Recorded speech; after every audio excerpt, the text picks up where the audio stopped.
Kita mulai ya ibu-ibu. Bismillah. Assalamualaikum warahmatullahi wabarakatuh. Innal hamdalillah nahmaduhu wa nasta'inuhu wa nastaghfiruhu wa natubu ilayhi wa na'udzu billahi min shururi anfusina wa min sayyiati a'malina. May yahdihillahu fahuwal muhtad wa may yudlil falan tajida lahu waliyyan mursyida. Asyhadu an la ilaha illallah wahdahu la syarika lahu وأشهد أن محمدا عبده ورسوله لا نبي بعده أما بعد فإن أصدق الكلام كلام الله وخير الهدي هدي محمد صلى الله عليه وعلى آله وسلم وشر الأمور محدثاتها وكل محدثة بدعة وكل بدعة ضلالة وكل ضلالة في النار أما بعد. Jamaah sekalian, para akhwat, para ummahat rahimani wa rahimakumullah. Alhamdulillah, tidak ada pujian dan sanjungan yang paling sempurna melainkan hanya untuk Allah dan milik Allah Subhanahu wa taala semata, yang mana kita menyanjungnya, kita memujinya, kita beribadah hanya kepadanya, kita bersyukur kepadanya. Dan semoga salawat dan salam senantiasa terlimpahkan kepada junjungan kita Nabi besar Muhammad sallallahu alaihi wa alihi wasallam, dan juga kepada sahabat-sahabat beliau, ahlul bait beliau atau keluarga beliau, dan siapa saja mengikuti mereka hingga kelak hari kiamat. Jamaah sekalian menggunakan Allah Subhanahu wa taala, alhamdulillah ya, Allah mengizinkan kita berjumpa di pertemuan yang ketiga dari kajian kita yang diselenggarakan oleh teman-teman dari komunitas Rumah Ibu Tangerang Raya, yang mana alhamdulillah di kesempatan ini kita mengadakan kajian secara offline tatap muka ya di Musholla Al-Muhajirin, ya betul ya, benar, di Musholla Al-Muhajirin di Pamulang, sekaligus kita online di Zoom dan di Instagram. Ini semua adalah nikmat dan karunia yang Allah Subhanahu wa taala berikan bagi kita, sehingga banyak sarana-sarana dan metode-metode yang Allah berikan untuk kita sehingga kita bisa belajar dimanapun kita berada. Baik, di kesempatan ini sebagaimana yang telah disebarkan informasinya, kita akan membahas bagian ketiga dari kajian untuk para ummahat atau para ibu, yaitu wahai bunda, beginilah agar ilmumu menjadi berkah, ya, yaitu bagaimana cara agar kita menjadikan ilmu kita itu berkah. Sebagaimana kita tahu bahwa bisa jadi seseorang dia belajar, dia menuntut ilmu, tapi ternyata ilmunya tidak menjadikan berkah, ya. Kenapa demikian? Nah, nanti kita akan bahas ini, dan apa itu berkah, dan bagaimana sebenarnya apabila suatu keberkahan itu ada pada ilmu kita, ya, apa yang akan kita dapatkan. Nah, insya Allah di kesempatan ini kita akan berbicara agar ilmu kita bisa bermanfaat dan mendatangkan keberkahan. Baik, jamaah sekalian dimuliakan Allah Subhanahu wa taala. Pertama yang perlu kita ketahui dahulu adalah apa sih berkah itu? Ya, agar kita sama-sama punya persepsi yang sama tentang definisi dari keberkahan. Jangan sampai saya punya definisi sendiri, kemudian Anda punya definisi sendiri, akhirnya nggak bakal nyambung. Karenanya di antara metode para ulama ketika membahas sesuatu itu biasanya diawali dengan tahrirul mustalah. Ya, ini seringkali kita bahas ya di dalam kajian-kajian kita, tahrirul mustalah. Yaitu kita membahas dulu tentang definisi dari suatu istilah yang kita gunakan. Termasuk dalam hal ini berkah. Apa itu berkah? Jika kita melihat di dalam kitab-kitab atau di dalam buku-buku kamus bahasa Arab, ya seperti Mukhtarus Sihah atau Al-Mu'jamul Wasit dan yang semisalnya, itu dikatakan bahwasanya keberkahan itu adalah takatsarul khair, ya, yaitu kebaikan yang berlimpah, ya, wa nama'uhu, dan bertumbuhnya kebaikan tersebut, wa istiqraruhu, dan menetapnya kebaikan tersebut, wa istimraruhu, dan kontinunya keberkahan tersebut. Nah, jadi di sini disebutkan keberkahan itu memiliki 4 atribut, 4 sifat.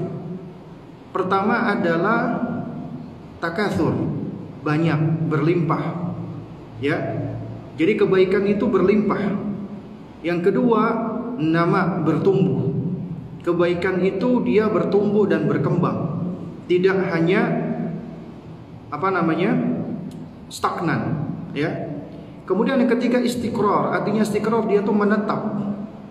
Menetap artinya dia tidak lepas dari sesuatu atau orang itu, ya. Dia akan menetap, menempel padanya. Yang keempat istimrar, berkesinambungan, continue. Jadi bukan cuman sebentar, bukan cuman sekilas, tapi kebaikan itu continue. Kebaikan itu banyak, kebaikan itu bertumbuh, kebaikan itu menetap, dan kebaikan itu continue. Itulah berkah. Sebagaimana disebutkan di dalam ya kitab Al-Mu'jamul Wasit, di dalam kamus Al-Mu'jamul Wasit. Nah, jika kita perhatikan di dalam kitab Mu'jam Mufradat,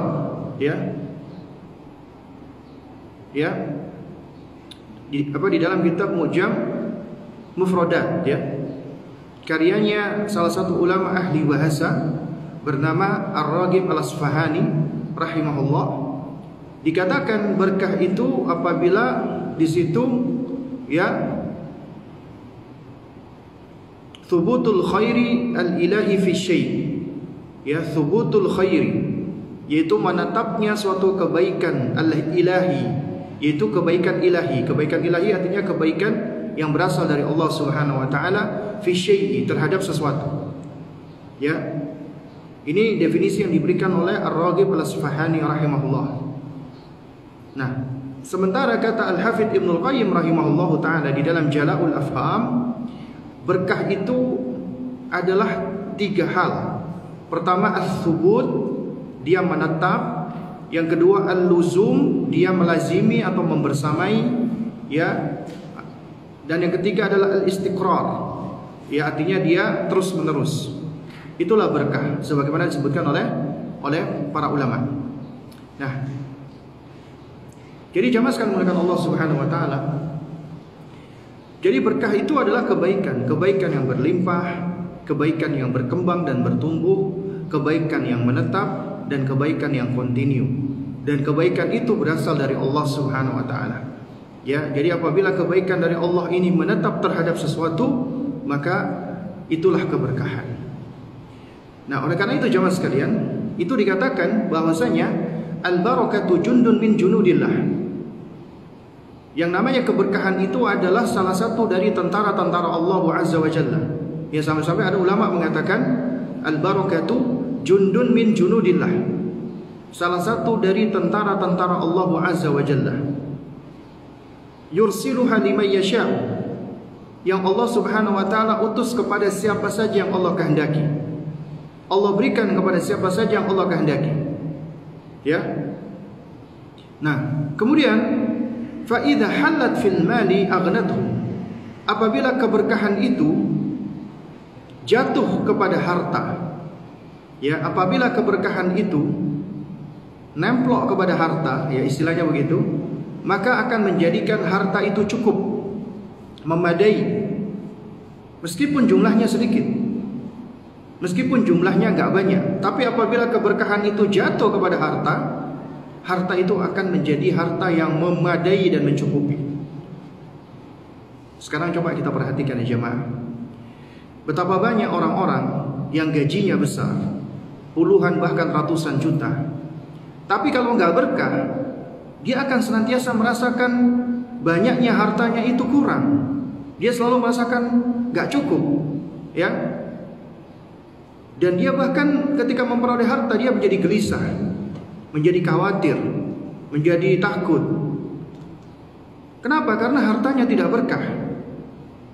Dan ini banyak dialami oleh orang-orang yang mereka bergelimang dengan harta, tapi ternyata mendapatkan harta tidak dengan cara yang benar, hartanya tidak berkah. Jadi biasanya hidupnya tidak akan tenang, hartanya berlimpah tapi hutangnya banyak, kemudian juga stres. Intinya dia nggak merasakan ketenangan dan kenyamanan meskipun dengan banyaknya harta. Kenapa? Karena keberkahan itu nggak dilihat dari banyaknya harta. Sementara mungkin ada di sisi lain, ada orang, taruhlah dia bekerja menjadi marbot masjid misalnya, Masya Allah, itu profesi yang seringkali dianggap remeh oleh manusia.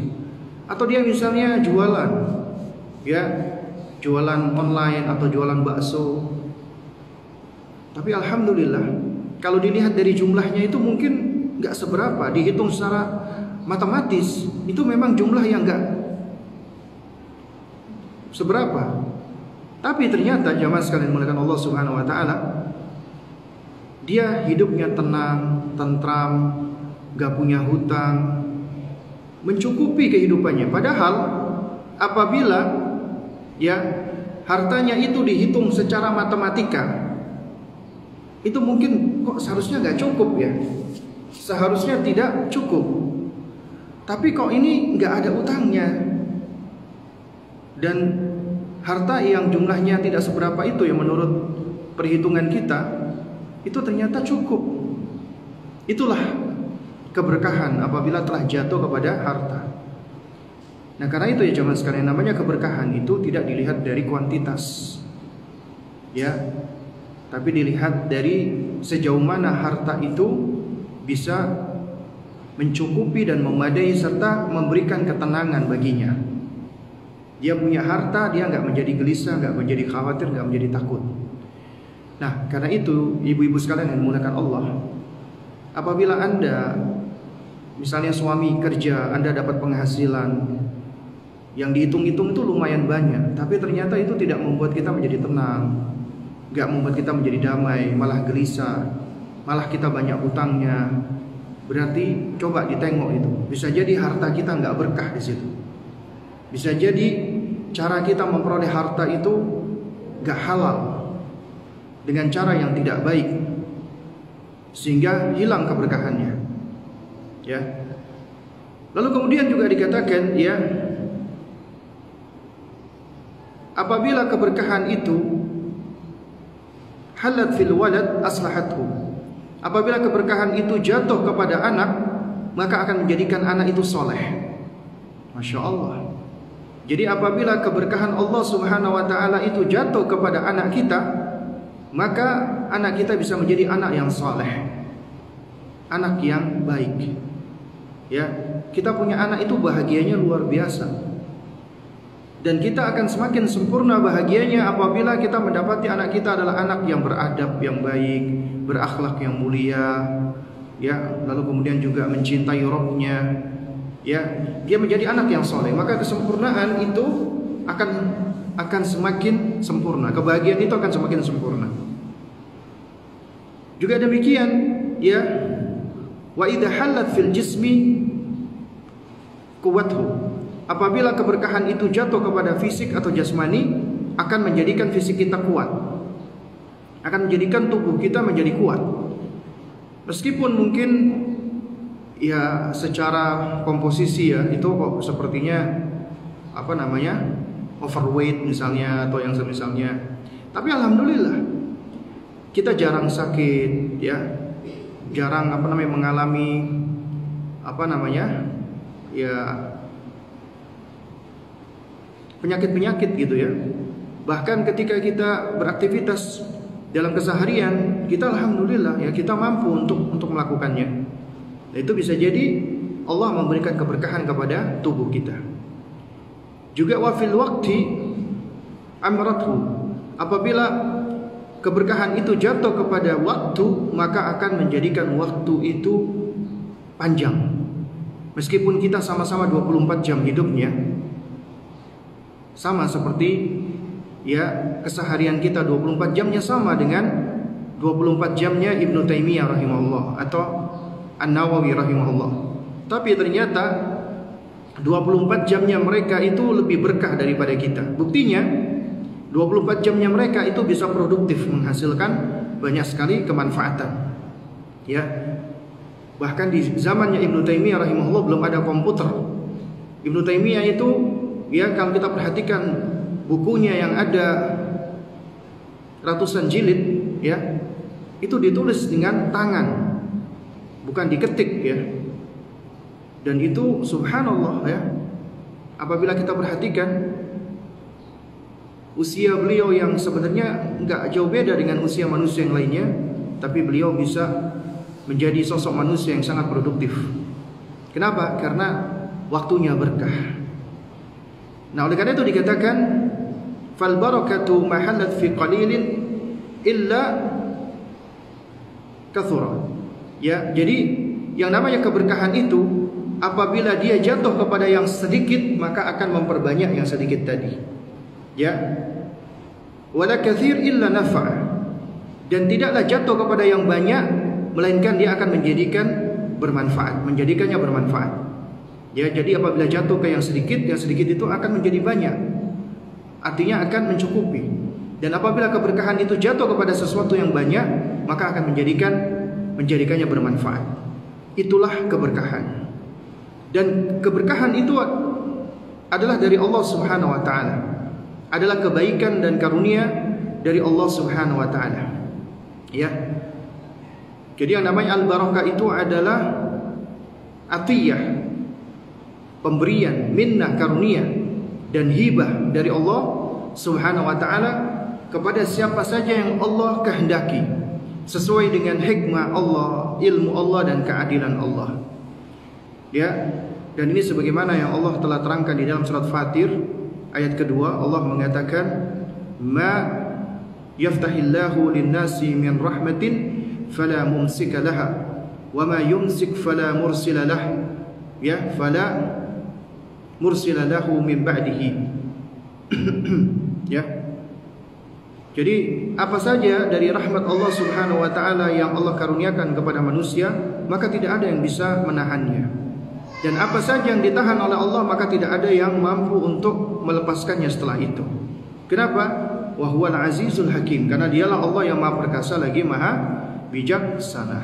Nah, baik, jamaah sekalian, ya, para ummahat dan ibu-ibu yang dimuliakan Allah Subhanahu wa taala. Setelah kita tahu bahwasanya al-barakah itu adalah kebaikan dari Allah, dan itu juga termasuk salah satu dari tentara-tentara Allah Azza wa Jalla, dan juga yang namanya al-barakah itu ya adalah kebaikan yang berlimpah, kemudian yang menetap pada sesuatu, yang istimrar, yang kontinu, yang terus menerus, ya. Maka kita perlu tahu nih, apabila kita ingin memperoleh keberkahan, lantas di mana keberkahan itu berada? Ya. Kalau kita ingin mencari keberkahan, maka kita harus tahu. Setelah kita tahu apa itu barakah, kita harus tahu di mana keberkahan itu berada. Karena apabila kita tahu di mana tempatnya keberkahan atau di mana keberkahan itu berada, maka kita akan bisa atau kita akan mampu untuk meraihnya. Kita akan bisa untuk mencari dan meraih keberkahan tersebut. Nah, jemaah sekalian yang dimuliakan Allah Subhanahu wa taala. Apabila kita ingin mengetahui di mana keberkahan itu berada, maka tentunya ya yang pasti keberkahan itu ada pada Allah Subhanahu wa taala, karena Allah lah yang yang memberikan keberkahan tersebut. Karena itu dikatakan oleh para ulama, keberkahan itu ada pada nama-nama dan sifat-sifat Allah Azza wa Jalla. Sebagaimana Allah firmankan dalam surat Ar-Rahman, Tabarakasmu rabbika dzil jalali wal ikram, ya, dan maha agung, ya, nama Tuhanmu yang memiliki kebesaran dan memiliki karunia, ya. Jadi nama-nama dan sifat-sifat Allah itu adalah memiliki keberkahan. Karena itu siapa yang ingin mencari keberkahan, maka carilah dari nama-nama dan sifat-sifat Allah. Bagaimana caranya? Dengan cara kita berdoa, meminta kepada Allah Azza wa Jalla dengan menyebut nama-nama dan sifat-sifatnya, ya. Karena di balik nama-nama dan sifat Allah itulah mengandung al-barakah, mengandung keberkahan. Kemudian di mana lagi keberkahan itu berada? Allah menetapkan atau menentukan, ya, keberkahan itu ada pada sejumlah tempat. Ada tempat-tempat yang diberkahi oleh Allah Subhanahu wa taala, ya. Karena itu apabila Allah menetapkan adanya keberkahan pada suatu tempat, maka kita wajib untuk membenarkan, ya. Dan kita nggak boleh menetapkan keberkahan pada suatu tempat yang mana Allah dan Rasulnya tidak pernah menetapkannya. Contoh misalnya surat Al-Isra ayat 1 tentang Isra'nya Nabi SAW. Allah mengatakan, Subhanalladzi asra bi 'abdihi lailan minal masjidil harami ilal masjidil aqsa. Ya, Maha Suci Allah yang telah memperjalankan hambanya pada suatu malam dari Masjidil Haram ke Masjidil Aqsa. Nah, kemudian perhatikan kata Allah Subhanahu wa taala, alladzi barakna haulahu. Ya. Alladzi barakna haulahu. Yang kami telah berkahi sekelilingnya.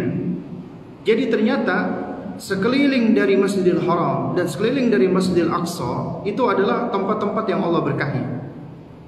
Apabila Allah berkahi, maka kita hendaknya berusaha untuk mencari keberkahan pada tempat-tempat tersebut, ya. Juga di dalam surat Al-Anbiya misalnya, ketika Allah menceritakan tentang Nabi Ibrahim dan Nabi Lut alaihissalam, ya, Allah berfirman, wa najjaynahu wa lutan ila al-ardi allati barakna fiha lil alamin. Dan kami selamatkan dia, Ibrahim alaihissalam, dan Lut ya alaihissalam, ila al-ardi, di suatu negeri, allati barakna fiha, yang kami berkahi di dalamnya, lil alamin, bagi seluruh alam, ya. Nah, ini ada tempat-tempat yang memang Allah Subhanahu wa taala berkahi. Lalu kemudian juga di antara yang Allah berkahi selain tempat adalah waktu atau zaman. Ada waktu-waktu yang Allah Subhanahu wa taala berkahi, ya. Contohnya misalnya surat Ad-Dukhan ayat 3, Allah mengatakan, inna anzalnahu fi lailatin mubarakatin inna kunna mundhirin.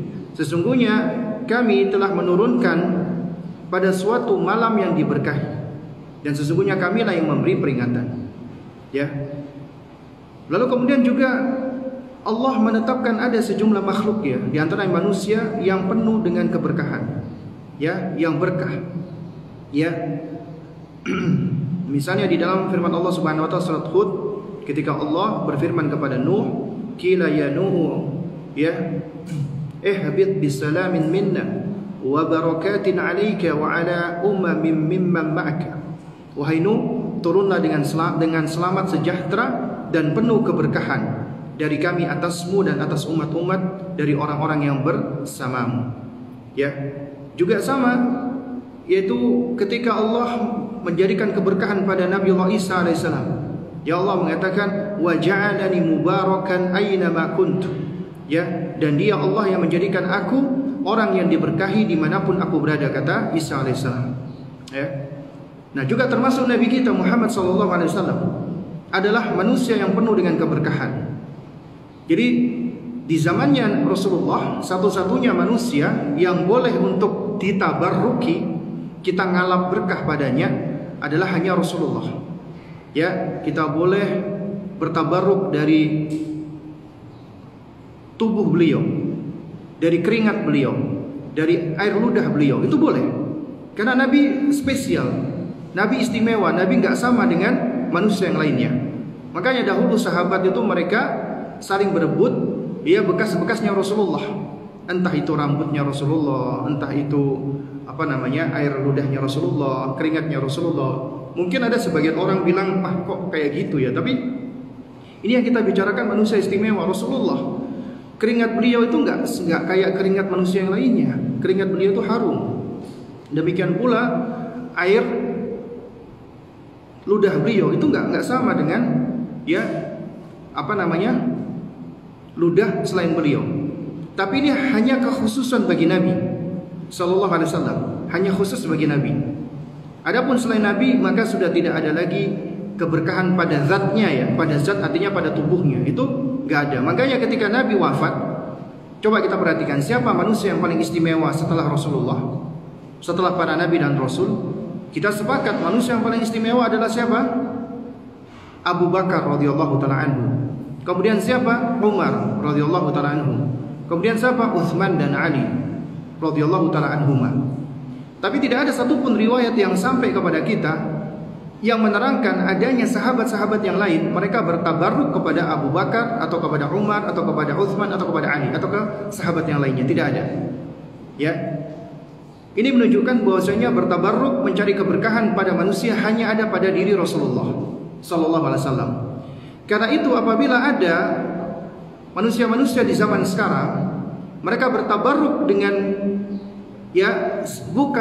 bukan Nabi, bukan sahabat Nabi, ya, namun diklaim dikatakan misalnya mereka adalah kiai atau ustadz atau habib atau siapapun, kemudian mengambil berkah darinya, maka itu semua adalah bentuk tabarruk yang tidak dibenarkan. Bisa menghantarkan kepada kultus, bisa menghantarkan kepada kesyirikan. Ya. Nah, seperti misalnya ada orang-orang yang mereka rela berebut untuk mencium tangan misalnya seorang kiai supaya dapat berkah, atau meminum bekas air minum kiainya. Atau misalnya contoh yang paling yang paling kelihatan itu adalah tahnik misalnya. Tahnik itu sunnah Nabi SAW, tapi para ulama berbeda pendapat. Ada sebagian ulama berpendapat tahnik itu adalah hanya kekhususan bagi Nabi. Artinya inilah yang hanya dilakukan oleh Nabi SAW. Ya. Adapun selain Nabi maka tidak perlu melakukan tahnik. Ada loh ulama yang berpendapat seperti ini. Tapi memang pendapat yang lebih rajih, ya, ini pendapatnya jumhur ulama, tahnik adalah sunnah Nabi, boleh dilakukan oleh Nabi dan selain Nabi. Ya, tahnik itu ketika kita punya bayi, kemudian kita mengunyah kurma atau makanan yang manis hingga halus, kemudian kita gosok ke langit-langit mulutnya sang bayi. Nah, di antara ulama yang memperbolehkan ini menerangkan bahwasanya mentahnik bayi itu boleh dilakukan oleh ayahnya atau orang-orang soleh yang memiliki fadilah, tapi tanpa meyakini adanya barokah pada orang tersebut. Nah, ini coba perhatikan. Karena itu siapa yang mentahnik bayi, minta ustadz atau kiai atau habib mentahnik dengan meyakini bahwasanya air liurnya ustadz tadi atau habib tersebut punya barokah, maka ini suatu hal yang enggak benar, yang salah, yang keliru, ya. Jadi tidak diperkenankan meyakini ketika yang mentahnik itu adalah kiai atau ustadz atau habib, maka dikatakan itu lebih berkah. Tidak. Ya. Keberkahan yang ada pada mereka adalah keberkahan pada ilmunya, pada amalnya ketika mereka beramal sesuai dengan sunnah Nabi yang mulia alaihi wasallam, bukan pada zatnya, bukan pada tubuhnya. Ya. Karena itu air liurnya mereka dengan lainnya itu sama saja gitu loh. Ya. Kan itu enggak boleh meyakini itu mengandung keberkahan, ya. Nah, juga ada makhluk-makhluk yang lainnya. Allah Subhanahu wa taala itu jelaskan bahwasanya makhluk tersebut memiliki keberkahan. Contohnya seperti pohon zaitun. Ya, pohon zaitun itu adalah termasuk tanaman yang diberkahi. Ya. Zaitun termasuk tanaman yang diberkahi. Itu bisa dilihat di dalam surat An-Nur ayat 35, ya. Di mana Allah Subhanahu wa taala berfirman, "Az-zujajatu ka'annaha kaukabun durriyun yuqadu min syajaratin mubarakatin zaitunatin la syarqiyah wala gharbiyah." Ya. Nah, pelita itu ada di dalam sebuah tabung, dan tabung kaca itu bagaikan bintang yang berkilauan dan dinyalakan dengan minyak dari pohon yang diberkahi, yaitu zaitun, yang tumbuh tidak di timur dan tidak pula di barat. Zaitun di sini disebutkan sebagai apa? Syajaratin mubarakatin, pohon yang diberkahi. Nah, jadi zaitun termasuk apa? Pohon atau tanaman yang diberkahi. Disebutkan di dalam Al-Qur'anul Karim, surat An-Nur ayat 35. Kemudian juga di antara makhluk Allah yang disebutkan di dalam Al-Qur'an juga mengandung keberkahan adalah apa? Air hujan. Air hujan. Makanya Allah seringkali menyebutkan air hujan itu sebagai ma'an mubarakan, air yang penuh dengan berkah. Ya. Di antara surat Qaf ayat 9 Allah menyebutkan, "Wa nazzalna minas sama'i ma'an mubarakan fa'ambatna bihi jannatin wa habbal hasid." Ya, dan dari langit kami turunkan air yang penuh dengan keberkahan. Lalu kami tumbuhkan dengan air itu pohon-pohon yang rindang dan biji-bijian yang dapat dipanen. Ya, itu di antara surat Qaf ayat 9. Air hujan. Jadi kita boleh. Makanya Nabi SAW ketika hujan, Nabi itu menyingkapkan pakaiannya dan Nabi kenakan sebagian anggota tubuhnya air hujan. Kenapa air hujan itu air yang mengandung keberkahan? Ya. Nah, ini adalah di antara sebagian dari di mana keberkahan itu berada. Apabila kita tahu keberkahan itu berada, maka kita akan bisa untuk mencarinya dan memperolehnya. Istilahnya ngalap berkah. Ya. Bertabarruk. Tapi tabarruk itu ada yang syar'i, ada yang benar, sama ada yang enggak benar. Nah, lalu kemudian bagaimana dengan keberkahannya seorang muslim? Seorang muslim itu mengandung keberkahan. Berkah di dalam ilmunya, berkah di dalam amalnya, berkah di dalam keislamannya. Nabi SAW di dalam sebuah hadis yang sahih diriwayatkan Imam Bukhari rahimahullah, yang diriwayatkan oleh Abdullah bin Umar radhiyallahu taala anhuma, Nabi pernah memberikan semacam kuis, teka-teki kepada sahabat-sahabat beliau ridwanullah alaihim ajmain. Nabi SAW beliau bersabda, "Inna minasyajari lama barakatuhu ka barakati al-muslimi." Ya, sesungguhnya ada di antara pohon-pohon itu yang keberkahannya itu sama dengan keberkahannya seorang muslim. Kemudian Nabi ibaratkan pohon itu adalah pohon yang senantiasa apa? Senantiasa berbuah sepanjang tahun. Nah, kemudian ditanya ke sahabat. Nah, ketika itu di dalam majelis itu ada Abu Bakar, ada Umar. Umar itu biasa membawa anaknya Abdullah bin Umar ketika masih kecil ke majelisnya Rasulullah. Ini menunjukkan betapa pentingnya bagi orang tua, terutama para ayah, membawa anaknya ke majelis-majelis ilmu, majelis-majelis yang bermanfaat. Sebagaimana Sayyidina Umar biasa mengajak Abdullah bin Umar ke majelisnya Rasulullah. Nah, ketika ditanya oleh Nabi SAW, itu di dalam sebuah riwayat tidak ada satupun sahabat yang menjawab. Di dalam riwayat yang lain itu sebagian sahabat menjawab itu adalah pohon bawadi. Ya, pohon semacam pohon semak-semak yang ada di daerah-daerah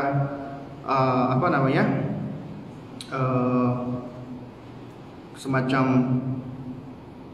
wadi gitu ya, lembah gitu ya.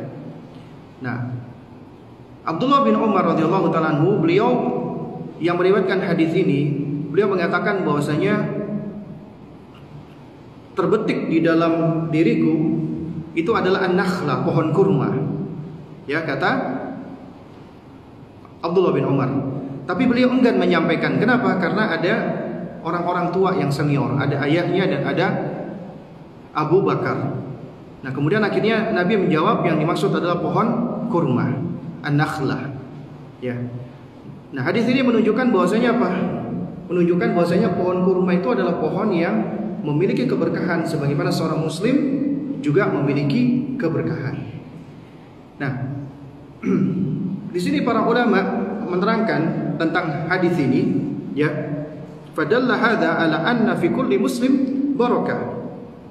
Hadis ini menunjukkan bahwasanya setiap muslim itu sejatinya memiliki keberkahan.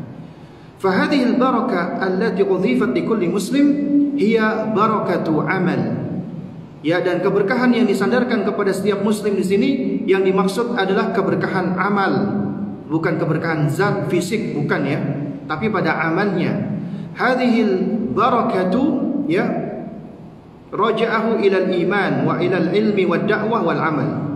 Jadi keberkahan di sini itu kembalinya kepada iman, ilmu, dakwah dan amal. Ya, wa hadhil barakah laysat barakat zat, ya. Bukanlah barakah di sini maksudnya barakah pada zatnya, pada tubuhnya, pada fisiknya. Wa innama hiya barakatu amalin. Tapi yang dimaksud adalah barakah ilmu. Ya. Nah, jadi kita perlu pahami ya. Seorang muslim itu memiliki keberkahan. Tapi keberkahannya itu pada amalnya, pada ilmunya, pada dakwahnya. Ya. Bukan pada zatnya. Karena itu apabila kita memuliakan seorang guru, seorang ustaz, seorang kiai, itu kita muliakan karena ilmu dan amalnya, karena imannya, bukan karena tubuhnya, bukan karena fisiknya, bukan karena nasabnya, bukan. Tapi karena ilmu dan amalnya. Jadi apabila Anda ingin mentahnik misalnya punya bayi, ya kemudian Anda panggil seorang ustaz, maka ketika Anda mentahnik jangan punya keyakinan ya orang itu memiliki keberkahan dan apa di dalam zatnya, tidak. Tapi kita boleh menganggap dia punya keberkahan di dalam ilmunya, di dalam amalnya, di dalam imannya. Ya. Jadi keberkahan di dalam ilmu dan amal dan imannya dia. Nah, dan jamaah sekalian muliakan Allah Subhanahu wa taala. Karena itu keberkahan itu memiliki kunci. Ya, memiliki kunci. Apabila kita ingin membuka pintu keberkahan, maka keberkahan itu ada kuncinya. Itu sebagaimana disebutkan dalam surat Al-A'raf ayat 96. Allah Subhanahu wa taala berfirman, "Walau anna ahlal qura amanu wattaqau." Nah, ini perhatikan, itu dua kuncinya itu. Jikalau sekiranya penduduk suatu negeri amanu, mereka beriman, itu kunci pertama. Wattaqau, dan bertakwa, itu kunci kedua. Jadi apabila manusia itu mereka mau beriman dan bertakwa kepada Allah, la fatahna alaihim barakatim minas sama'i wal ardi. Ya, maka niscaya kami, yaitu Allah, akan membukakan bagi mereka keberkahan dari langit dan dari bumi. Ya. Jadi kuncinya apa ibu-ibu tadi? Beriman dan bertakwa. Maka Allah akan bukakan keberkahan-keberkahan dari langit dan dari bumi. Walakin kadzabu, akan tetapi kebanyakan mereka itu mendustakan Allah, mendustakan ayat-ayat Allah. Fa akhadnahum bima kanu yaksibun, maka kami siksa mereka disebabkan karena amal perbuatan mereka. Jadi dua kunci keberkahan di sini adalah iman dan takwa. Iman, ya tentunya sebagaimana kita tahu, ya adalah al-imanu billah, mengimani Allah. Apabila Anda ingin mendapatkan keberkahan, maka awali dengan al-imanu billah, mengimani Allah Subhanahu wa taala. Mengimani Allah itu tidak lepas dari 4 unsur. Pertama, al-imanu bi wujudillah, mengimani keberadaan atau eksistensi Allah. Yang kedua, al-imanu bi rububiyatillah, mengimani rububiyahnya Allah. Allah pencipta, Allah pemilik dan penguasa, dan Allah adalah pengatur segala sesuatunya. Kemudian yang ketiga adalah al-imanu bi uluhiyatillah, mengimani tentang uluhiyahnya Allah. Artinya satu-satunya Rabb yang wajib untuk diibadahi dan disembah adalah Allah Subhanahu wa taala. Kemudian yang keempat adalah al-imanu bil asma'i, ya, al-imanu bi asma'ihi wa sifatihi, mengimani nama-nama dan sifat-sifat Allah. Inilah ma'rifatullah, mengenal Allah. Karena apabila seorang hamba semakin mengenal Allah, maka akan semakin mencintai Allah Azza wa Jalla. Ya. Karena apabila manusia berusaha mengenali penciptanya, pasti akan takjub dengan penciptanya, dengan sifat-sifatnya, dengan nama-namanya, dengan perbuatan-perbuatannya. Dan takjubnya ini akan menjadikan manusia itu mencintai penciptanya Allah Azza wa Jalla. Nah, kemudian baru setelah itu mengimani ya arkanul iman yang lainnya, mengimani kepada malaikat, kepada kitabullah, kepada para rasul, kepada yaumil akhir, dan juga kepada al-qadar, ya, khairihi wa syarrihi, yang baik dan yang buruk, ya. Nah, itu iman. Kemudian takwa. Takwa itu diantaranya maknanya sebagaimana dikatakan oleh para ulama adalah ya amalu bi taatillahi ala nuri minallahi rajaan thawabillah, ya, itu mengamalkan perintah Allah di atas petunjuk dari Allah dengan mengharapkan balasan dari Allah. Itulah takwa. Ya, juga dikatakan wa tarku ma'siyatillah ala nuri minallah khifatan adzabillah, meninggalkan dari kemaksiatan kepada Allah di atas cahaya dari Allah dengan merasa takut atas ancaman Allah. Ya, itulah takwa. Karena takwa itu ya asal katanya dari kata waqa. Makanya dikatakan takwa itu maknanya adalah man ja'ala bainahu wa bainallah wiqayatan. Siapa yang menjadikan antara dirinya dengan diri Allah itu wiqayah, adanya penghalang, adanya perisai dari kemurkaan Allah. Dengan cara apa? Yaitu menaati Allah, menjauhi larangan Allah, ya. Nah, oleh karena itu apabila seseorang menghimpun iman dan takwa, ya, sebagaimana dikatakan oleh Ibnu Qayyim rahimahullah taala, dikatakan ya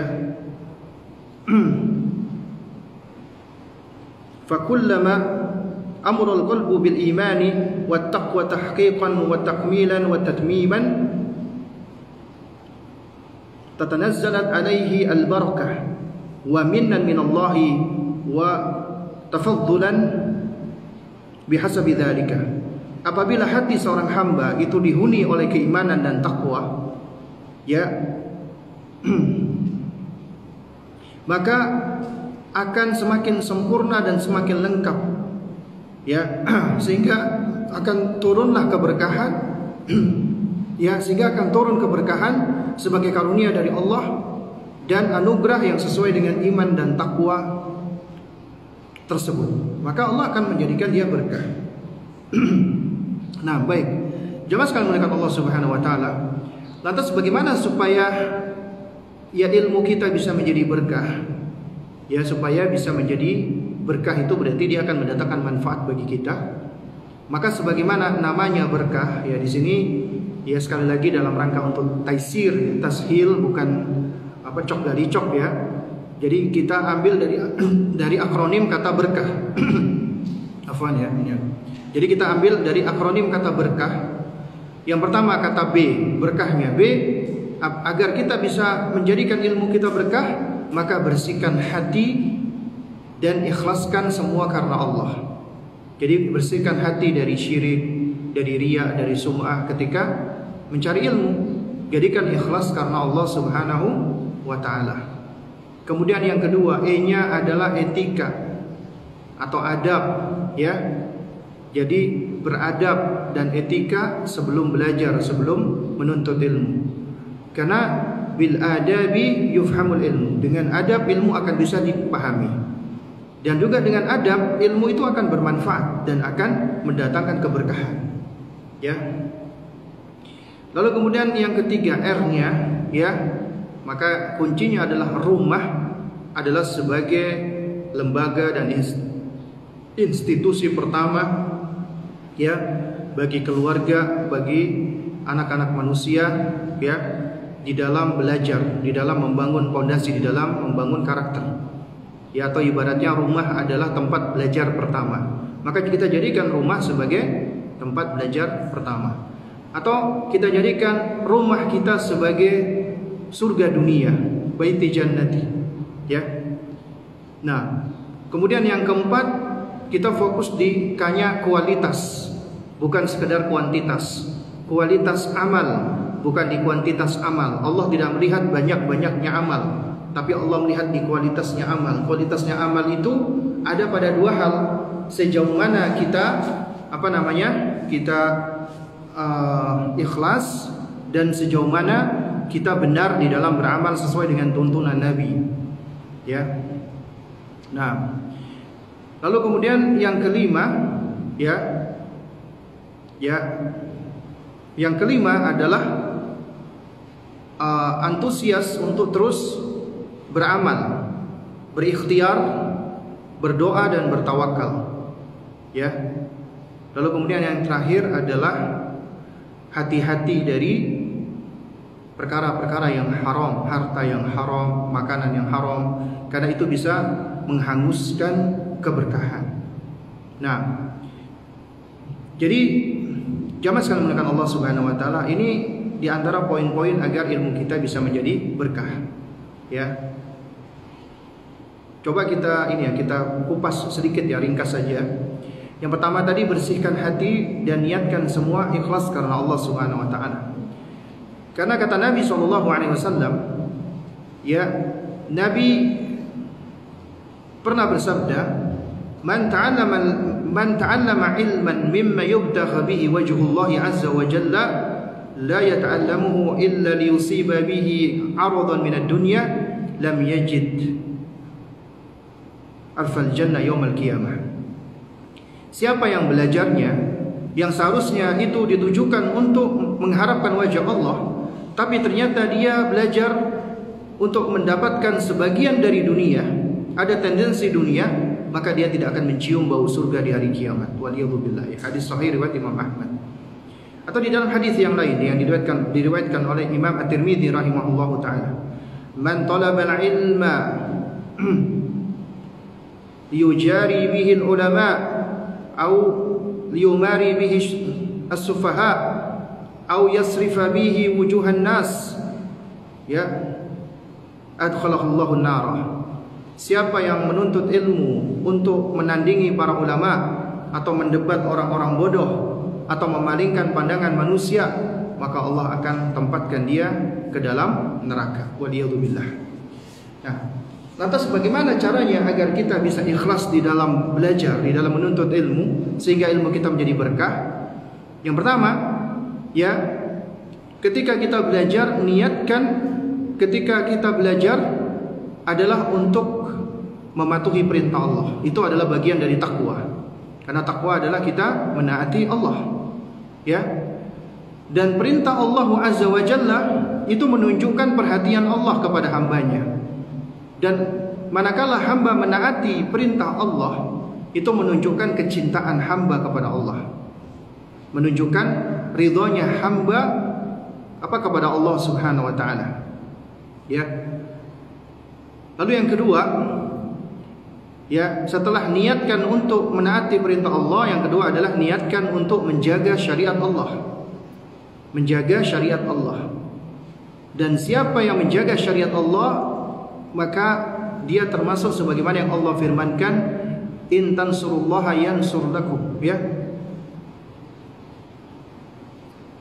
In tansurullaha yansurkum wa yuthabbit aqdamakum. Apabila kamu menolong agama Allah, menolong syariat Allah, maka Allah akan menolongmu dan akan mengokohkan kedudukanmu. Ya. Nah, jadi niatkan untuk menjaga syariat Allah. Dan menjaga syariat Allah ini itu bisa dilakukan dengan belajar, menghafal, mencatat, mengamalkan dan seterusnya. Ya, lalu kemudian yang ketiga, niatkan untuk melestarikan dan membela agama Allah atau syariat Islam. Kita tahu bahwasanya ulama adalah ahli waris para nabi. Ya. Nah, jika bukan karena ulama, maka tentunya ya syariat yang ada ini itu bisa jadi akan ditinggalkan oleh manusia. Lalu yang keempat, niatkan untuk meneladani Rasulullah SAW. Ya, niatkan untuk mencontoh Rasulullah SAW. Karena nggak mungkin kita bisa meneladani Rasulullah, mencontoh Rasulullah, mengikuti petunjuk Rasulullah kecuali dengan belajar. mempelajari sunnah beliau. Nah, kemudian yang kelima adalah niatkan untuk menghilangkan kebodohan dari diri kita, kemudian menghilangkan kebodohan dari orang lain. Karena secara asal kita ini bodoh, kita ini nggak punya pengetahuan, nggak punya ilmu. Tapi Allah berikan kita instrumen untuk belajar. Makanya belajarnya kita tujuannya adalah untuk menghilangkan kebodohan dari diri kita, kemudian kita bisa menghilangkan kebodohan dari orang lain. Ya. Nah, karenanya para ulama mengatakan ya ta'allam, ya belajarlah. Kenapa? Laisal mar'u yuladu aliman. Karena tidak ada seorang manusia itu yang dilahirkan sudah dalam keadaan berilmu, enggak ada.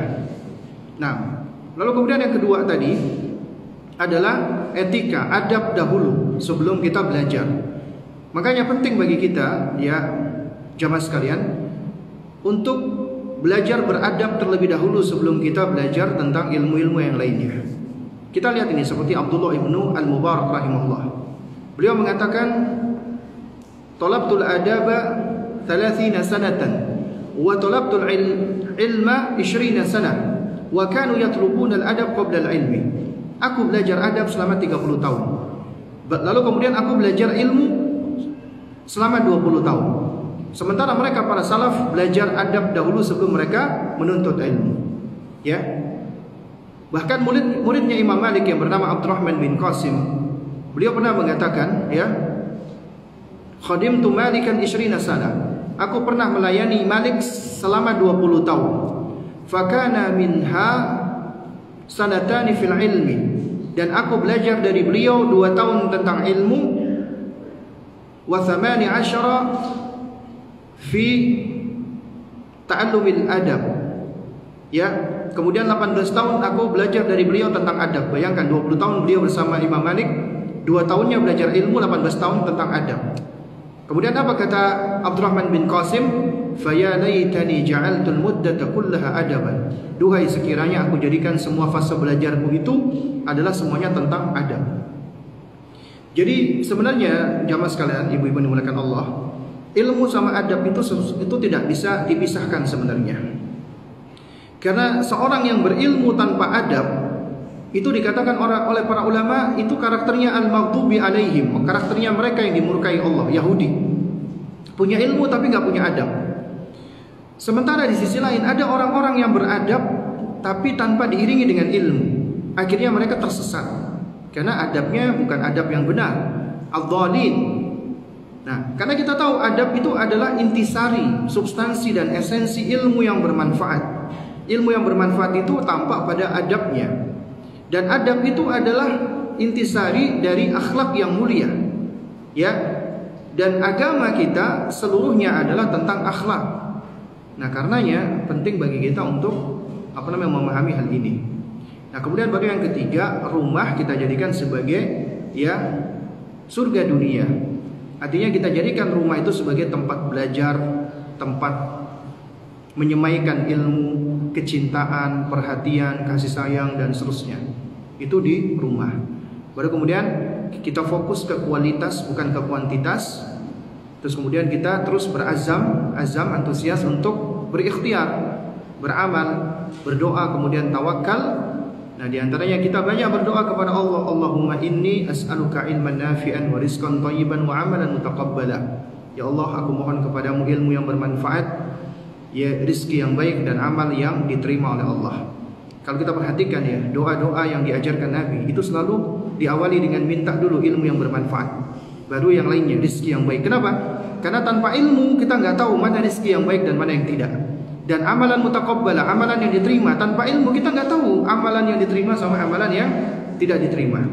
Karenanya kita juga harus memohon perlindungan kepada Allah dari ilmu yang tidak bermanfaat. Allahumma inni a'udzubika min ilmin la yanfa' wa min qalbin la yakhsha' wa min nafsin la tashba' wa min du'ain la yusma'. Ya Allah, aku berlindung kepadamu dari ilmu yang tidak bermanfaat, dari hati yang tidak khusyuk, dari jiwa yang tidak pernah merasa kenyang, tidak pernah merasa puas, dan dari doa yang tidak didengarkan atau tidak dikabulkan. Ya. Nah, itu diantaranya kita perlu memperbanyak doa. Terus kemudian yang terakhir, jangan lupa ya harus berhati-hati dari yang haram, dari makanan dan dari minuman yang haram, karena itu semua dapat menjadi penghalang diterimanya ya doa-doa kita ketika kita bermunajat kepada Allah. Itu diantara yang menghalanginya adalah makanan dan harta yang haram.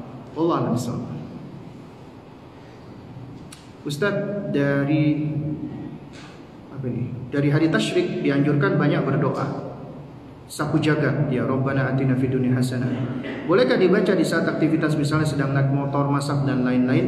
Kalau yang saya tahu boleh, karena ini sifatnya mutlak umum. Bahkan itu baik, karena ketika Anda melakukan aktivitas keseharian, Anda sedang naik motor, Anda sedang memasak, Anda sedang duduk-duduk, Anda sedang ini dan lain sebagainya. Lalu kemudian Anda membasahi lisan Anda dengan zikir. Nah, termasuk doa Rabbana atina fid dunya hasanah yang kita dianjurkan untuk memperbanyak di hari tasyrik, ya. Maka yang demikian ini adalah suatu hal yang setahu saya wallahu a'lam bishawab adalah diperbolehkan. Karena sifatnya umum. Sifatnya umum artinya tidak dikhususkan. Tidak ada pengkhususan untuk membacanya di waktu-waktu atau di kondisi-kondisi tertentu, ya. Nah, wallahu a'lam bishawab. Baik, kita lihat chat atau pertanyaan yang ada di mana? Di Zoom, ya.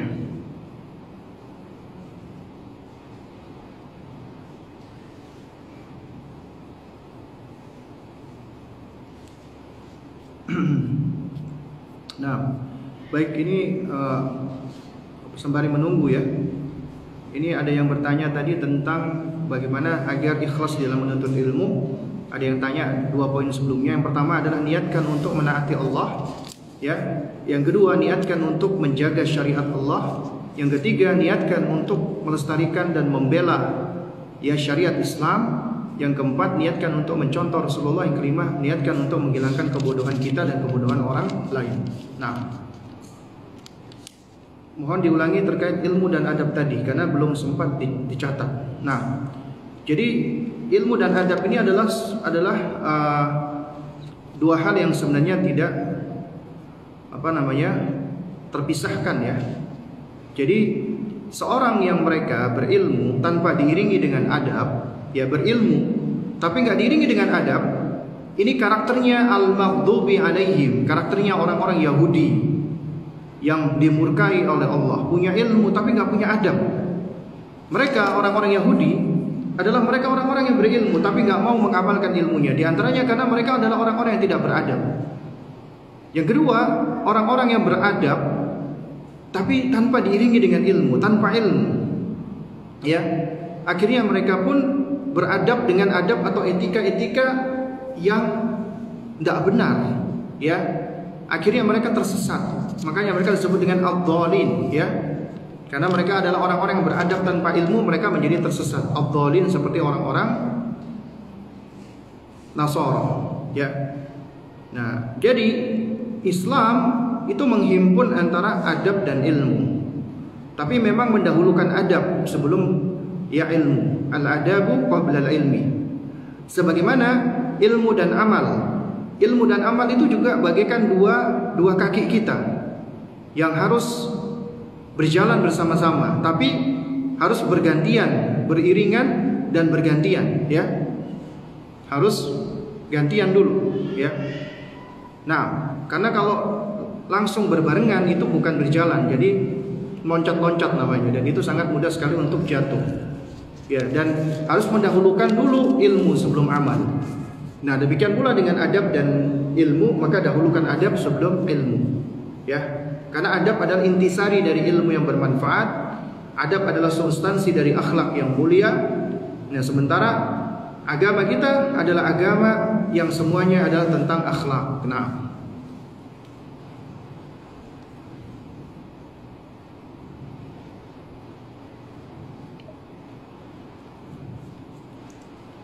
baik. Ustaz, tadi iman kepada Allah ada 4 elemen, bukan 4 faktor, 4 elemen. Eksistensi Allah, apa maksudnya? Al-imanu biwujudillah, mengimani tentang keberadaan Allah. Eksistensi Allah artinya keberadaan Allah. Mengimani Allah itu ada. Ya, itu adalah poin pertama yang disebutkan oleh Syekh Utsaimin rahimahullah tentang al-imanu billah, tentang mengimani Allah. Ya, sebelum kita bicara Allah sebagai Rabb kita, Allah sebagai pencipta kita, maka kita menetapkan dulu Allah itu ada. Allah itu wujud. Apa buktinya? Nggak perlu dibuktikan. Ya. Kenapa? Karena orang yang bertanya apa buktinya Allah itu ada seperti orang yang bertanya tentang suatu hal yang sudah aksiomatik. Kenapa? Karena keberadaan kita, keberadaan Anda itu menunjukkan bukti Allah itu ada, pencipta itu ada. Karena nggak mungkin kita ada dengan sendirinya, nggak mungkin kita ada kita menciptakan diri kita sendiri, nggak mungkin kita ada karena kita diciptakan oleh makhluk yang lain.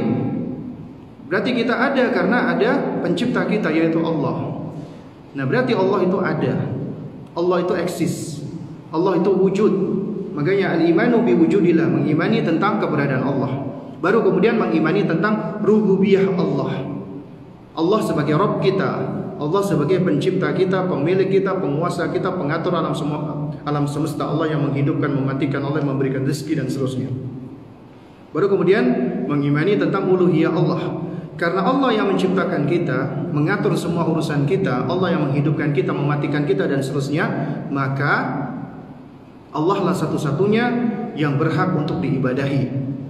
Karena siapa yang mengibadahi selain Allah, berarti dia telah jatuh kepada kezaliman yang besar.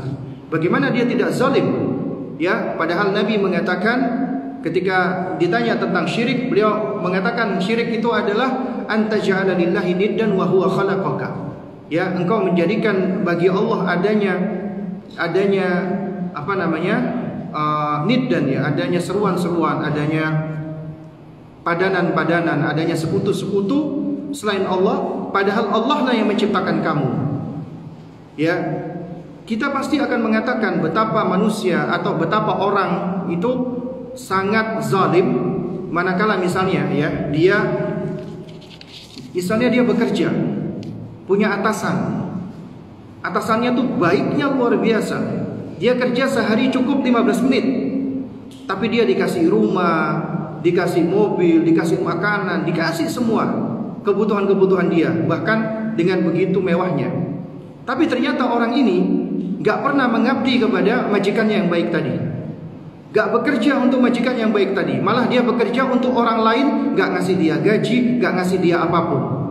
Maka kita akan mengatakan ini orang paling bodoh di dunia, orang paling zalim di dunia, orang paling gak tahu berterima kasih, orang yang paling gak tahu diri. Kenapa? Oleh majikannya dia diberikan segala macam, alih-alih dia berbuat baik dengan majikannya, malah dia berbuat baik dengan orang lain yang gak pernah ngasih dia sesuatu apapun. Nah ini kita bicara tentang sesama manusia. Lantas bagaimana kalau yang dimaksud itu adalah Allah Rabbul Alamin, yang menciptakan dia, yang menghidupkan dia, mematikan dia, memberikan dia rezeki. Ya, walillahi al-matsalul a'la. Bagi Allah tentunya adalah perumpamaan yang lebih tinggi lagi. Apakah kemudahan hidup yang dirasakan termasuk keberkahan? Ana merasa seringkali Allah mudahkan urusan ana dalam segala hal. Itu nikmat dari Allah. Juga bisa jadi adalah bagian dari al-barakah. Siapa sih yang gak kepingin diberikan kemudahan oleh Allah? Tapi tentunya jangan sampai kemudahan tersebut itu menipu kita. Itu jadinya istidraj. Ya, artinya ada loh orang-orang dia menganggap dirinya dimudahkan oleh Allah, tapi dia nggak pernah beribadah, jarang bersyukur kepada Allah. Ya, itu namanya istidraj. Aku sholat jarang-jarang, tapi Allah berikan aku dengan berbagai macam hal. Urusanku dimudahkan oleh Allah Subhanahu Wa Taala. Ya, tapi dia jarang beribadah, jarang bersyukur kepada Allah. Maka itu sejatinya adalah istidraj. Ya, berarti apa yang dia dapatkan itu bukanlah nikmat, tapi nikmah, bencana. Ya, dari Allah Subhanahu Wa Taala. Nah, tapi kalau kita ya senantiasa banyak bersyukur kepada Allah, kita senantiasa mengingat Allah, kita senantiasa banyak bertaqarrub, beribadah kepada Allah Subhanahu Wa Taala, maka yang demikian ini ya adalah bentuk karunia dari Allah Subhanahu Wa Taala. Bagaimana cara menyampaikan ilmu yang kita pelajari kepada orang tua yang masih melakukan tindakan yang menjurus kepada kesyirikan? Ya, intinya adalah kita sampaikan ya semampu kita, tentunya tidak dengan cara yang tergesa-gesa. Jadi kita sampaikan pertama dengan ilmiah. Ilmiah berarti harus sesuai dengan dalil. kita bawakan dalil dari Al-Quran dan dari sunnah Nabi. Karena dalil ilmiah itu insya Allah biasanya akan selaras dengan fitrah. Apabila selaras dengan fitrah, sejatinya akan lebih mudah diterima. Ilmiah itu juga biasanya akan lebih selaras dengan logika yang sehat, dengan rasio yang sehat. Biasanya juga akan lebih mudah diterima oleh mereka-mereka yang berakal sehat. Harus ilmiah. Kemudian yang kedua adalah hikmah. Ya, hikmah itu yang mengharuskan setelah kita berilmu, kita harus hilmu, santun, tenang, lemah lembut, kalem, ya, tidak mencibir, tidak mengolok, tidak mencerca, harus dengan lemah lembut. Ibaratnya kelemah lembutan itu atau al-hilmu itu adalah kurirnya, penghantar. Sementara yang kita hantarkan adalah ilmu, ilmu paketnya. Jadi kalau kita mau mengantarkan paket, ya tentunya dengan cara yang baik, ya. Karena apabila seseorang itu dia menghantarkan sesuatu dengan cara yang tidak baik, alih-alih paketnya itu bisa dihantarkan, yang ada malah ditolak, ya. Nah, jadi di antara cara untuk bisa menghantarkan paket yang baik adalah apa? Dengan cara yang santun, yang lemah lembut, ya. Kemudian yang berikutnya adalah harus al-anatu, harus sabar, tenang, tidak tergesa-gesa, tidak kepingin cepat semuanya diterima dengan begitu saja, tidak. Jadi harus tenang, kita ikuti proses dan bersabar. Nah, kemudian yang terakhir adalah doa kepada Allah, minta hidayah kepada Allah, ya. Doakan, cari waktu-waktu yang mustajabah, cari waktu-waktu yang dijabahi oleh Allah Subhanahu wa taala, ya. Adapun selebihnya serahkan kepada Allah. Kewajiban kita cuma menyampaikan, adapun diterima atau tidaknya maka semua di tangan Allah Subhanahu wa taala. Ini ada yang bertanya ya di Zoom, ya. Bagaimana caranya agar doa yang dipanjatkan dikabulkan oleh Allah Subhanahu wa taala? Misal doa meminta jodoh yang baik. Ya, yang pertama niatkan ikhlas karena Allah Subhanahu wa taala. Yang kedua, ya, cari waktu-waktu mustajabah. Cari waktu-waktu mustajabah dan juga tempat-tempat yang mustajabah. Misalnya waktu yang mustajabah adalah di antara azan dan iqamah, atau misalnya di yaumil jum'ah, ya, badal asar, ya. Atau di tempat-tempat yang mustajabah, misalnya ketika umroh, ya kita doa minta kepada Allah hajat kita. Kemudian yang ketiga adalah, ya, berbaik sangka kepada Allah, tidak tergesa-gesa. Kenapa?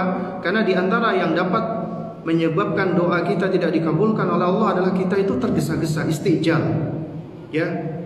Ya Allah, kapan ini permohonanku atau doaku akan Engkau kabulkan ya Allah? Ya, maka ini di antara yang dapat menghalangi doa kita dikabulkan oleh Allah. Kemudian yang keempat, jaga diri kita dari yang haram, dari perkara-perkara yang haram, pakaian kita, makanan kita, karena itu dapat menjadi penghalang, ya. Nah, kemudian yang kelima, serahkan semuanya kepada Allah.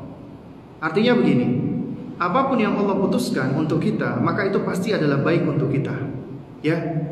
Ingat, ada salah seorang ulama salaf, dia pernah berkata dan didengarkan oleh sahabatnya atau muridnya, ya. Dia mengucapkan, ya Allah, sesungguhnya aku berhajat, aku berkeinginan dengan sesuatu, kemudian Engkau kabulkan ya Allah, maka aku bersyukur kepadamu. Lalu kemudian berikutnya, ya Allah, aku berhajat, aku berkeinginan dengan sesuatu, lalu kemudian Engkau tidak kabulkan, aku lebih bersyukur kepadamu, ya, lebih bersyukur lagi. Nah, kemudian sahabatnya ini nanya, bagaimana engkau lebih bersyukur dengan sesuatu yang tidak Allah kabulkan, ya? Lalu kemudian ulama tersebut, beliau menjawab, ya, karena ketika aku berhajat dengan sesuatu, itu pilihan aku, ya, itu pilihan aku. Lalu kemudian ketika aku berhajat dengan sesuatu lalu Allah tidak kabulkan, maka itu pilihan Allah. Pilihan Allah lebih baik daripada pilihan aku, ya. Jadi yang Allah tentukan untukku jauh lebih baik. Jadi yakini Allah Maha Adil. Allah akan hadirkan jodoh bagi kita. Allah akan berikan apapun yang kita pinta, asalkan kita tadi yakin kepada Allah, ya. Ada orang yang sudah berilmu dan paham sekali tentang ilmu, tapi orang tersebut suka menfitnah. Bagaimana dampaknya dari ilmu yang sudah ia pelajari? ya ilmunya akan menjadi api, akan menjadi hujjatun alaiha, akan menjadi musuh baginya. Ilmu itu bisa menjadi teman kita, bisa menjadi musuh bagi kita. Ya, kita tahu ilmu itu dikatakan cahaya, nur. Ilmu itu dapat menjadi cahaya, dapat membimbing kita kepada kebaikan, dapat menjadi pelita bagi kita ketika kita dalam kondisi yang gelap gulita. Maka ilmu itu adalah cahaya yang bisa membimbing kita. Tapi ilmu juga bisa menjadi bukan nur, bisa menjadi nar, bisa menjadi api yang akan membakar seseorang. Apabila ilmunya itu pertama ilmu yang tidak bermanfaat. Ilmu-ilmu yang tidak bermanfaat. Yang kedua, apabila niatnya dia ketika belajar atau menuntut ilmu adalah tidak karena Allah, tidak lillah, maka ilmu itu akan menjadi musuh baginya yang dapat membakar dirinya. Yang ketiga, apabila ilmu itu tidak dia amalkan, tidak dia praktekkan, bukan artinya dia nggak sanggup mengamalkan, dia memang sengaja nggak mau mengamalkan, bermalas-malasan mengamalkan, maka dia akan mendapatkan murka dari Allah sebagaimana al-maghdub alaihim. Kenapa? Karena dia tidak mengamalkan ilmunya, ya, tidak mempraktekkan ilmunya, ya. Lalu kemudian yang berikutnya lagi, yaitu apabila dia belajarnya salah, belajarnya keliru. Pertama, karena gak ikhlas karena Allah, maka ilmunya jadi hilang manfaatnya, hilang berkahnya. Yang kedua, cara belajarnya dia yang salah, yang keliru. Artinya ketika dia belajar, ya, dia belajarnya itu tidak secara taksil, tidak sistematis, tidak tafsil, tidak secara mendetail. Kemudian juga tidak selektif di dalam mencari guru. Akhirnya apa? Ilmunya alih-alih memberikan manfaat, yang ada malah ya hanya membuat dia menjadi bingung, atau bahkan membuat dia malah menjadi sombong, menjadi takabur, menjadi arogan, menjadi congkak, ya. Nah, jadi jangan heran apabila ada orang-orang yang kelihatan kok sepertinya Masya Allah ya, statusnya di media sosial, suka datang kajian, tapi ternyata lidahnya adalah lidah yang tajam, ya, lisannya suka menyakiti dan yang semisalnya. Maka kita nggak perlu heran dengan yang seperti ini. Kenapa? Karena itu tadi, karena sejatinya manfaat dari ilmu itu apabila ilmu itu ya menjadikan sang pemiliknya itu malah semakin baik, ya, malah semakin santun, malah semakin tawadhu, ya. Nah, jadi alangkah benarnya ucapan Syekh Bakar Abu Zaid ya di dalam Hilyatul Talibil Ilm yang mengatakan al-ilmu salasatu ashbar. Ilmu itu ada 3 level, ada 3 lubang, ada 3 celah. Man dakhala shibrul awwal takabbara. Siapa yang masuk ke lubang atau level pertama sombong, biasanya dia akan menjadi orang sombong. Dia akan menganggap dirinya orang paling pintar, dia akan nganggap orang-orang lain itu bodoh, ya. Itu orang-orang yang baru masuk ke lubang pertama, biasanya level pertama, ya. Kemudian man dakhala shibrul tsani tawadhu'a. Siapa yang masuk ke level kedua, dia akan tawadhu. Dia akan menjadi orang yang tawadhu. Kenapa? Karena ternyata ilmu yang dia pelajari, ya, selama ini itu yang dia tidak tahu lebih banyak, sehingga akhirnya itu menjadikan dia orang yang tawadhu, ya, itu memberikan manfaat untuk dirinya. Kemudian waman dakhala shibru tsalits, siapa yang masuk ke level ketiga, ya, alima nafsahu annahu la ya'rifu syai'an. Dirinya sadar ternyata selama ini dirinya itu nggak tahu apa-apa. Itu ternyata level yang paling tinggi, level yang paling dalam. Semakin mendalam dia merasakan bahwasanya dirinya tidak tahu apa-apa, karena begitu luasnya ilmu Allah Subhanahu wa taala. Ya, ibaratnya ilmu itu ilmu Allah itu samudra, maka yang dia peroleh itu hanyalah 1 titik, hanya 1 tetes saja. Dia semakin merasakan dirinya kecil, ya. Dan begitu luasnya pengetahuan yang Allah berikan, ilmu Allah Subhanahu wa taala. Ya, dan itu ketika orang sudah masuk ke level yang paling dalam. Dan ini biasanya ulama-ulama rabbani. Maka jangan heran apabila kita dapati ulama-ulama senior seperti Syekh Albani rahimahullah, Syekh Ibnu Utsaimin, Syekh bin Baz, atau Syekh Shalih Fauzan Al-Fauzan. Mereka itu beberapa kali mengatakan bahwasanya diri mereka itu adalah seorang penuntut ilmu pemula. Ya, mereka mengatakan bahwasanya mereka bukanlah seorang yang alim. Bahkan ketika dikatakan alim, mereka kayak tidak menerima gitu kan. Mereka khawatir, mereka takut, ya. Juga sama itu seperti beberapa tahun yang lalu saya pernah melihat ya di acara TV. Ya, waktu itu acaranya Syekh Shalih Fauzan Al-Fauzan, ya, hafizahullah taala. Ada seorang penelpon, dan penelpon ini sepertinya orang yang sudah tua kalau dengar dari suaranya. Kemudian intinya si penelpon ini, dia setelah mengucapkan doa, semoga engkau diberkahi Allah wahai Syekh, semoga Allah memanjangkan usiamu di atas ketaatan. Kemudian orang ini dia tidak bertanya, dia cuma minta didoakan oleh Syekh Shalih Fauzan Al-Fauzan.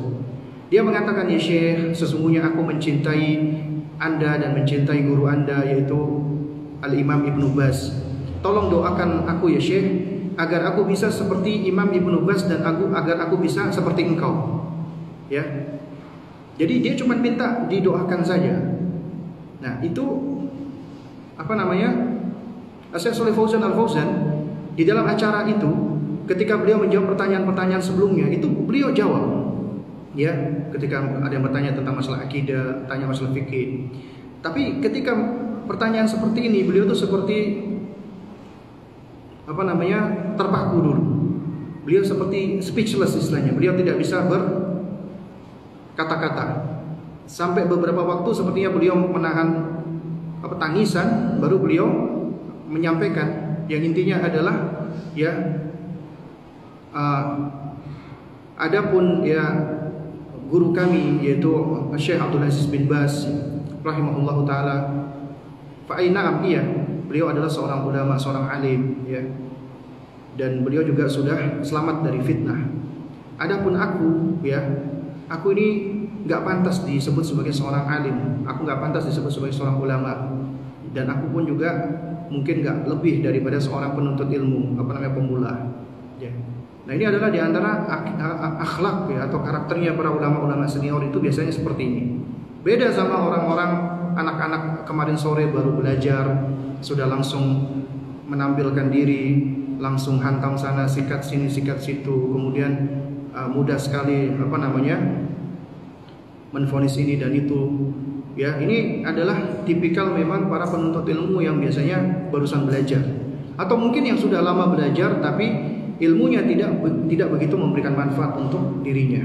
Jadi intinya kalau kita perhatikan, ada orang-orang seperti ini yang ngajinya, belajarnya itu tidak menjadikan mereka itu sebagai orang-orang yang santun, yang lemah lembut ya terhadap sesama muslim, maka kita patut untuk waspada dan hati-hati ya dengan orang-orang yang seperti ini. Ya. Kenapa? Karena kita khawatirkan ilmu yang kita cari itu malah menjadi musuh bagi kita, ya, bukan menjadi hujjatun lana, tapi menjadi hujjah alaina, ya, tidak menjadi cahaya nur bagi kita, tapi malah menjadi nar bagi kita, menjadi api bagi kita. Waliyadzubillah, wa nasallallahu alaihi wasallam afiyah. Dan ini tentunya yang kita khawatirkan, ya. Ya Allah taala alam bissawab.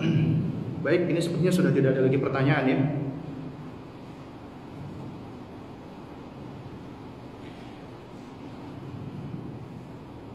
Nah, ini ada pertanyaan terakhir mungkin ya dari Zoom ya.